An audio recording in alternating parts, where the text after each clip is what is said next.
बात यूपी की, जहां पर राज्यसभा चुनाव में सपा को एक बड़ा झटका लगा। सपा के 7 विधायकों ने बीजेपी के पक्ष में क्रॉस वोटिंग कर दी, जिसकी बदौलत बीजेपी के 8 उम्मीदवारों की जीत हो सकी, जबकि सपा को 2 सीट पर ही जीत हासिल हुई है। राज्यसभा के चुनाव में भारतीय जनता पार्टी ने सब कुछ किया है वोट लेने के लिए। मंडल दल के मुख्य सचेतक पद से हमने इस्तीफा देकर जारी भी कर दिया। प्रदेश का जो विकास हो रहा है उससे होकर के बहुत सारे जनप्रतिनिधि भाजपा के साथ जुड़ रहे हैं। ये जश्न राज्यसभा चुनाव में मिली जीत का है।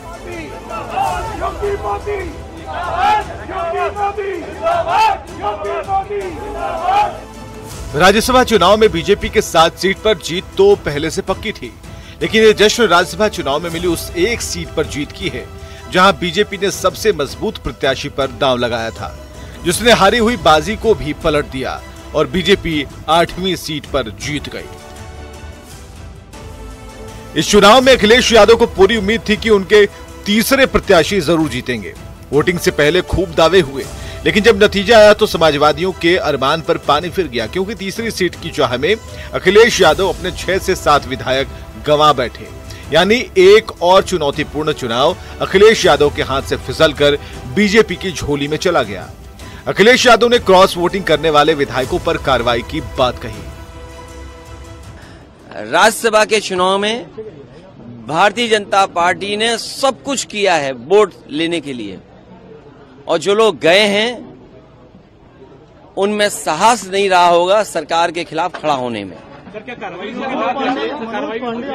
देखिए, कार्रवाई निश्चित होगी, क्योंकि पार्टी के जितने भी हमारे साथी हैं उनका मानना है कि ऐसे लोगों को दूर कर दीजिए। आपको बताएं कि बीजेपी के पास अपने 7 उम्मीदवारों को राज्यसभा भेजने के लिए पर्याप्त वोट थे, लेकिन उसने चुनाव में अपना 8वां उम्मीदवार उतारा और इसके चलते मुकाबला और रोचक हो गया और चुनावी परिणाम उम्मीद से उलट, क्योंकि हारी बाजी भी बीजेपी अब जीत चुकी है और कॉन्फिडेंस लेवल भी हाई हो चुका है, जो यूपी के डिप्टी सीएम केशव मौर्य के बयान में दिखा। भाजपा के पास अपने बहुमत से ज्यादा नंबर हैं।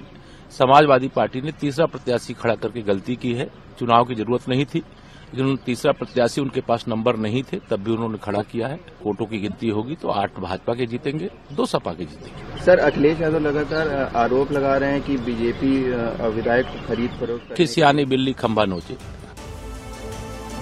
यानी लोकसभा चुनाव में 80 सीटों का जो लक्ष्य बीजेपी ने रखा है, पार्टी उसकी तरफ एक और कदम बढ़ा चुकी है, क्योंकि ये उत्साह बताने के लिए काफी है कि कैसे बीजेपी हर बाधा एक एक कर पार कर रही है और हारी बाजी जीतती जा रही है। Bureau report, news 18।